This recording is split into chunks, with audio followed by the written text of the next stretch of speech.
दोस्तों, आप सुन रहे हो तेनाली रामा सीजन 2 का 29 जनवरी का फुल एपिसोड रिव्यू। दोस्तों, कल आपने देखा तेनाली रामा ने अपने बुद्धि चातुर्य से और अपनी सूझबूझ की बुद्धि से इन दोनों दंपतियों का झगड़ा सुलझा दिया था। पर देख, भलाई का तो कोई जमाना ही नहीं रहा, घोर कलयुग है। अब देखिए, ये दोनों भी पति पत्नी एक दूसरे में समझौता कर ही लेते हैं और महाराज जी से कहते हैं, महाराज हम क्षमा प्रार्थी है आपसे। छोटी सी बात का बतंगड़ बना के हम अपने ही जीवन में विष घोल रहे थे, महाराज हमें क्षमा कर दीजिए, आगे से हम दोनों ऐसी भूल नहीं करेंगे। ये दोनों पति पत्नी महाराज जी से आगे कहते हैं कि महाराज हमने एक दूसरे को क्षमा कर ही दिया, महाराज अब बहुत खुश है। अब तथाचार्य जी मौका ढूंढ रहे हैं, कब मौका मिले और कब तेनाली रामा को दरबार से निष्कासित किया जाए। पर देखिए आगे क्या होता है दोस्तों। अब वे दंपति वहां से जाने ही वाले थे, लेकिन वे तेनाली रामा को कहते हैं, रामा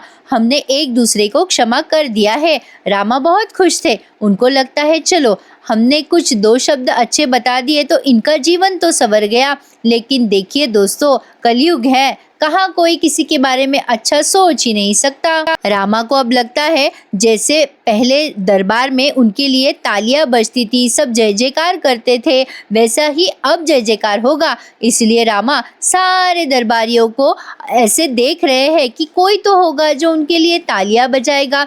बेचारे रामा, इतनी सी तो उनकी अपेक्षा है, लेकिन नहीं, कोई उनके लिए तालियां नहीं बजा रहा, उनके सामने देख भी नहीं रहा। अब तथाचार्य जी ने सबको इशारा किया है कि कोई भी रामा के लिए ताली ना बजाए। रामा बहुत ही उदास हो जाते हैं। रामा की उदासी मंत्री जी समझ जाते हैं। लेकिन देखिए ना दोस्तों, इतनी भी क्या रुष्टता। अब वो जो बालाजी होते हैं ना, वो जोरों से चिल्ला के कहते हैं, हमने आपको क्षमा नहीं किया है रामा। जिस व्यक्ति ने हमारे भगवान समान महाराज को ठेस पहुंचाई है, हम उस व्यक्ति को कभी क्षमा नहीं करेंगे। ऐसा नहीं लगता दोस्तों कि सारी जनता जानबूझ के ये सब कर रही है? जब राजा जी ने आदेश दिया है तो ये सब तो राजा जी के आदेश का पालन ही नहीं कर रहे, तो जाने अनजाने में ये सब भी तो महाराज के दोषी ही तो है। बेचारे अकेले रामा ही क्यों दोषी हो? तो देखिए आगे, आज्ञा दीजिए महाराज, ऐसा कह के वो पति पत्नी वहां से चले जाते हैं। महाराज जी भी बहुत उदास है, उनको समझ में आ गया है कि रामा बहुत चिंतित है। रामा अब अपना सिर झुका के वहां से निकल जाने वाले थे दरबार से, तभी राजा जी जोर से चिल्ला के कहते हैं, अद्भुत अद्भुत रामा कृष्णा जी, अद्भुत। अब राजा जी से स्तुति सुनकर रामा खुश हो गए। महाराज रामा से कहते हैं, एक बार फिर से आपने सिद्ध कर दिया रामा कि समस्या का हल तो कोई भी निकाल सकता है, लेकिन समस्या का समाधान सिर्फ आपके पास होता है। अद्भुत अद्भुत रामा कृष्णा, अद्भुत। आज कहानी में एक बड़ा ट्विस्ट है दोस्तों, वो क्या है इसके लिए देखते रहिए, आगे आगे होता है क्या। रामा बहुत खुश थे, लेकिन तथाचार्य जी को रामा की खुशी थोड़ी ना अच्छी लगती है। तभी तथाचार्य जी बीच में खड़े होके कहते हैं, सत्य वचन है महाराज, आपके सत्य वचन है हमारे पंडित रामा कृष्णा, आपके प्रोत्साहन के योग्य है। आज इन्होंने जो कुछ भी किया वो सच में अद्भुत था, अविश्वसनीय था, बहुत ही प्रशंसनीय था। परंतु महाराज, पाप के घड़े में कितना भी गंगा जल डालो, इतनी आसानी से वो घड़ा शुद्ध नहीं होता। क्यों पंडित रामा कृष्णा, क्या हम सत्य कह रहे हैं या नहीं? अब मंत्रीवर को बहुत गुस्सा आ रहा है तथाचार्य जी पर। तथाचार्य जी कहते हैं, वैसे तो हम भी ये कर सकते थे महाराज, पर हमने नहीं किया ये सब। हमने सोचा बहुत दिनों के बाद दरबार में रामा लौटे हैं तो इनका अभ्यास छूट गया होगा, तो संदर्भ सुलझाने का एक अवसर रामा को देना चाहिए, तो हमने दे ही दिया। महाराज, छोटा सा अनुरोध है, विजयनगर के दरबार में जो प्रतिक्रिया इनके लिए आई है, महाराज आपने वो प्रतिक्रिया देख ही ली है। आपसे एक अनुरोध है महाराज, दरबार में आने वाले सारे मसले ऐसे व्यक्ति को दिए जाए जिसकी छवि एकदम साफ सुथरी हो, जिसके चरित्र पर पहले से ही राजद्रोह का लांछन ना लगा हो, जो 2 वर्ष अज्ञातवास में रहकर अकस्मात ही भूत बनकर प्रकट ना हुआ हो। महाराज, ऐसे किसी अनुभवी को चुनना चाहिए जिस पर विजयनगर की प्रजा की अटूट आस्था हो, क्यों मंत्रीगण बंधुओं, क्या हम सच कह रहे हैं? अब सारे दरबारवासी एक साथ ही चिल्लाते हैं, सत्य वचन गुरुवर्य, सत्य वचन। अब जब सब लोग ऐसा कह रहे हैं तो रामा बेचारा क्या करेगा? रामा अब वहीं पे चुपचाप खड़ा है। अब आगे देखिए, महाराज को ये सब बिल्कुल भी पसंद, लेकिन फिर भी मुझे ऐसा लगता है महाराज जी ने तेनाली रामा की लड़ाई उन पर ही छोड़ दी है। आगे देखिए, अब मंत्री बहुत गुस्सा होते हैं, पर अब रामा बेचारा उदास होकर दरबार से जाने वाला था, लेकिन महाराज स्वयं उसके सामने चलकर आते हैं और उनकी प्रशंसा करते हैं। देखिए महाराज जी ने क्या कहा रामा से। महाराज बड़े ही प्रेम से रामा के सामने आकर उनसे कहते हैं, हमने कहा था पंडित रामाकृष्ण आपसे, ये आपकी राह इतनी भी सरल नहीं होगी। दरबार में आपकी पदवी पुनः प्राप्त करना आपके लिए इतना सरल नहीं होगा रामा। हमने आपसे पहले ही कहा था, आपकी वास्तविक लड़ाई होगी विजयनगर की सारी प्रजाजनों से।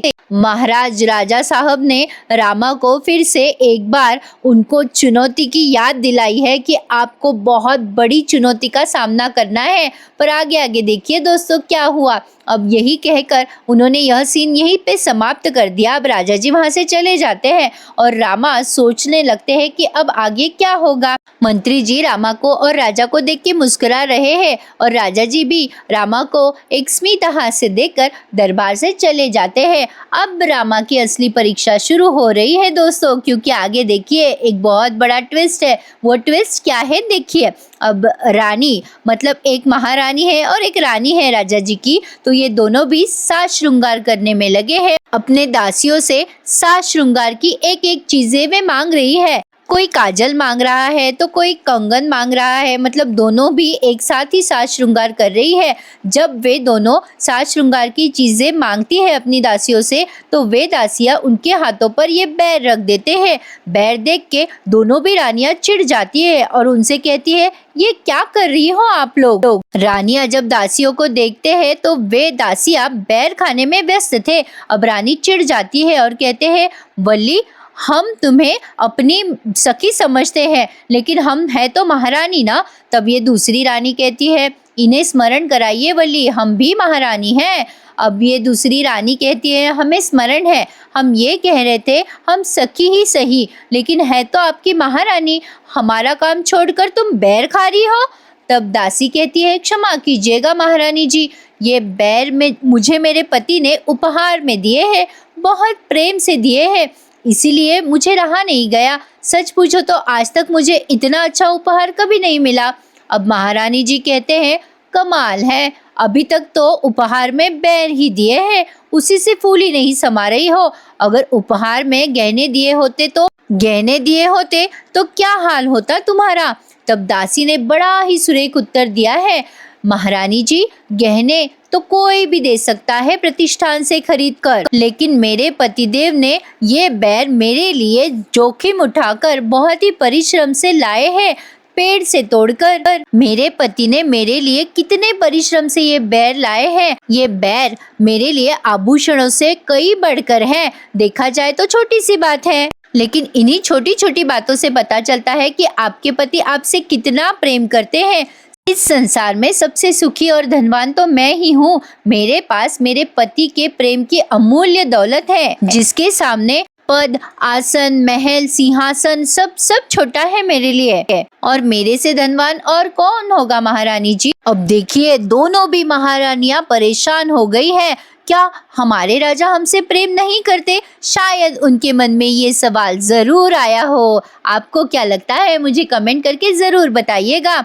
अब देखिए ये दोनों भी महारानियां अब महाराज के पीछे पड़ने वाली है कि आप भी हमें ऐसे ही बेर जंगलों से तोड़कर ला कर दीजिएगा, क्योंकि आगे वही ट्विस्ट है दोस्तों। अब देखिए जब ये दासी कहती है कि मैं इस संसार में सबसे धनवान और सबसे भाग्यवान हूँ, मेरे पति का प्रेम मेरे लिए बहुत बड़ी दौलत है। अब ये बात सुन के दोनों महारानियां तो परेशान हो गई। अब आगे देखिए क्या हुआ। अब तेनालीरामा को उनकी अम्मा ने जो सूची दी थी, उन सूची को समझकर पढ़कर उनको सारी सब्जियां घर ले जानी है, लेकिन बेचारे रामा के लिए सब्जियां खरीदना भी बहुत बड़ी चुनौती बन गया है। लेकिन पहले उन्होंने गिरगिट राज का प्रवेश दिखाया है विजयनगर में। अब गिरगिट राज को उस रसायन की बदबू हटाने के लिए कुछ तो ढूंढना है विजयनगर में।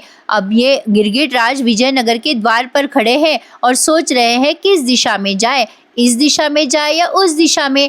उनके पास एक सिक्का है और वे सिक्का ऊपर उछालते हैं और सोचते हैं ये सिक्का जिस भी दिशा में गिरेगा उसी दिशा में मैं आगे चलूंगा। सिक्के को हाथ पर रखकर उस सिक्के से कहते हैं, सिक्का महाशय क्या कहते हो, जीत या पट।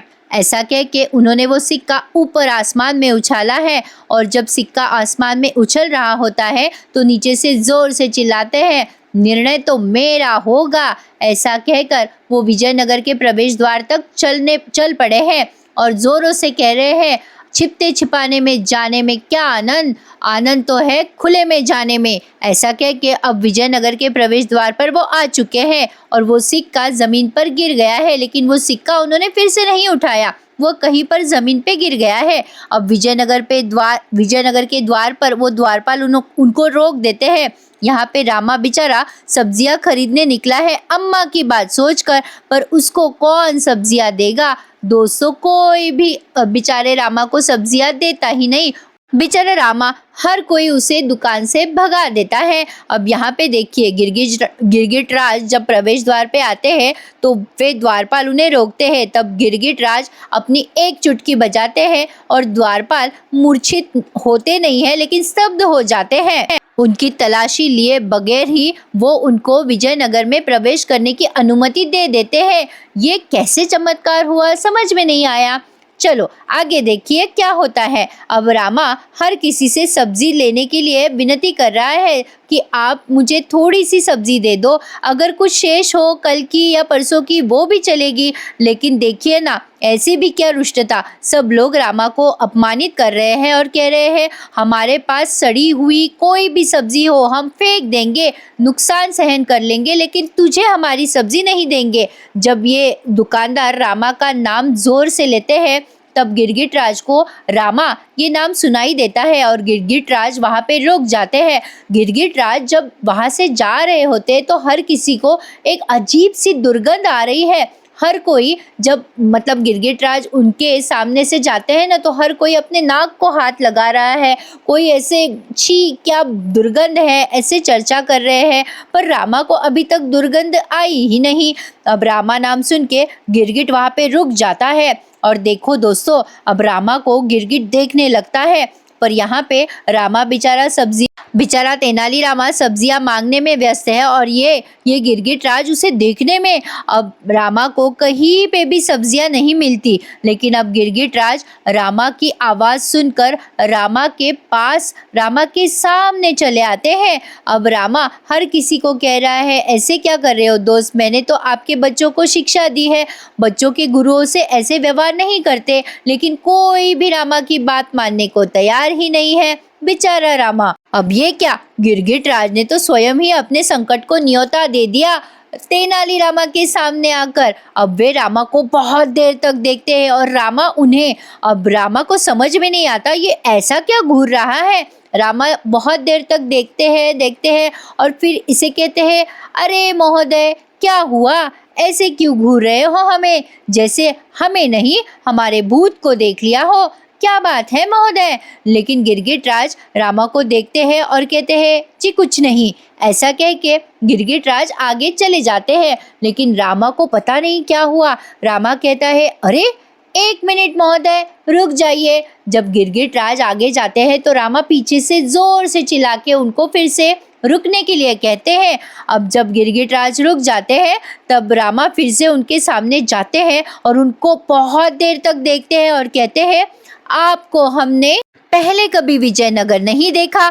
तब गिरगिट राज अपने पोटली में से चाकू निकालने वाले होते हैं रामा को मारने के लिए, लेकिन जब गिरगिट राज को एहसास होता है कि बातों से ही ये सब सुलझाया जा सकता है तब गिरगिट राज रामा से हंसकर ही बात कहते हैं। वो क्या है ना कि रामा कहते हैं कि आपको मैंने पहचान लिया है, आप विजयनगर के रहवासी है ही नहीं। तब गिरगिटराज कहते हैं हाँ वो मैं ना एक यात्री हूँ मान्यवर। कमाल है मान्यवर, आपकी नजरों से मैं नहीं बचा। मैं एक यात्री हूँ, मैं रामेश्वर से भुवनेश्वर जा रहा था। मार्ग में ये विजयनगर पड़ा तो देखने का लोभ स्वर्ण न कर पाया। बहुत कुछ सुना है विजयनगर के विषय में, जिज्ञासा मुझे यहाँ पर खींच ही लाई। आपसे मिलके बहुत आनंद हुआ, अब हमें आज्ञा दीजिए। अब रामा उन्हें कहते हैं अरे रुको रुको, कहाँ चले, अभी मेरी पूछताछ कहाँ समाप्त हुई है। अब ये डर जाते हैं गिरगिटराज। अब वे कहते हैं क्या क्या कह रहे हैं महोदय। अब रामा उनका हाथ पकड़ते हैं और कहते हैं आइए आइए महोदय, मेरे साथ चलिए। अब रामा उनका हाथ गिरगिटराज को जरा बाजू कोने में ले जाते हैं। गिरगिटराज अब बहुत डर गए हैं, उनको समझ में नहीं आ रहा करे तो क्या करे। अब गिरगिटराज रामा से कहते हैं क्या कर रहे हैं आप, कहाँ ले जा रहे हैं मुझे, क्या कर क्या रहे हैं आप। अब रामा कहता है सच सच बता दो कौन हो तुम। अब ये जब सवाल रामा गिरगिट से पूछते हैं तो गिरगिट बहुत डर जाता है। अब दोस्तों यहीं पे उन्होंने यह एपिसोड समाप्त किया है। दोस्तों मेरा यह अंदाज है कि गिरगिटराज से रामा सब्जियां लेने के लिए मदद जरूर लेंगे, ऐसा मुझे लग रहा है। आपको क्या लगता है मुझे कमेंट बॉक्स में जरूर बताइएगा। आपको तेनालीरामा सीरियल अच्छी लगती है ना, तो मेरा रिव्यू भी आपको अच्छा लगा हो तो मेरे चैनल को जरूर सब्सक्राइब कर दीजिएगा। तेनालीरामा का एपिसोड हर रोज डिटेल में सुनने के लिए। अच्छा लगा हो एपिसोड तो लाइक भी जरूर कर दीजिएगा, अच्छा लगेगा मुझे आपने मेरे रिव्यू को लाइक किया तो दोस्तों आगे देखिए बहुत बड़ा ट्विस्ट है। अगले प्रोमो में उन्होंने दिखाया है कि गिरगिटराज जंगल में है और राजा जी बेर तोड़ने के लिए आए हैं जंगल में, लेकिन अलग पोशाक पहनकर रामा महाराज को पहचान लेता है। लेकिन गिरगिट सोचता है मेरे दोनों शत्रु एक साथ, ऐसा बदला लेने का अवसर मुझे फिर से नहीं मिलेगा। और अब ये गिरगिट महाराज और रामा की तरफ चाकू फेंकने ही वाला था, तभी क्या हुआ ये जानने के लिए कल का एपिसोड देखना ना भूलिएगा। कल आपसे फिर मुलाकात होगी, तब तक के लिए चैनल सब्सक्राइब कीजिएगा और मेरा रिव्यू एंजॉय कीजिएगा। धन्यवाद।